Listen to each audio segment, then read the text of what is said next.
दो बैलों की कथा। ये जो है दो बैलों की कथा जो कहानी है वो मुंशी प्रेमचंद ने लिखी है। ओके। जानवरों में गधा सबसे बुद्धिमान समझा जाता है। जब हम किसी आदमी को पहले दर्जे का बेवकूफ़ कहना चाहते हैं तो उसे गधा कहते हैं। देखिए, जब कोई गलत काम करता है या तो हम उसे कहते हैं बिल्कुल गधा है, इसे कुछ नहीं आता। मतलब हम बेवकूफ़ का जब इंडिकेशन करते हैं तो हम गधा कहते हैं। गधा सचमुच बेवकूफ़ है या उसके सीधेपन, उसकी निरापद सहिष्णुता से ये उसे यह पदवी दे दी है, इसका निश्चय नहीं किया जा सकता। देखिए, अब हम क्योंकि वो जो जानवर है इसलिए हम ये नहीं कह सकते कि गधा जो है सचमुच में बेवकूफ़ है या वो सीधा है। ठीक है, किस कारण उसको हमने ये कहा है कि मतलब उसे बेवकूफ़ कहा है। गायें सींग मारती हैं, ब्याई हुई गाय तो अनायास ही सिहिनी का रूप धारण कर लेती है।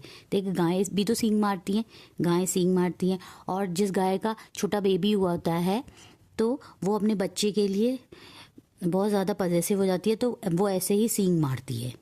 ठीक है, कुत्ता भी बहुत गरीब जानवर है, लेकिन कभी कभी उसे भी क्रोध आ जाता है। देखिए, कभी कभी डॉग्स को भी गुस्सा आ जाता है, किंतु गधे को कभी क्रोध करते नहीं सुना ना देखा। लेकिन गधे को ना कभी क्रोध करते हुए सुना है ना देखा है।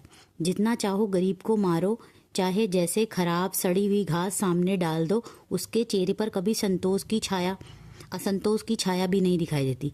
लेकिन जो गधा है वो बहुत सीधा साधा है, उसे चाहे खराब दे दो, सड़ी हुई घास दे दो तो वो ऐसे ही खा लेता है।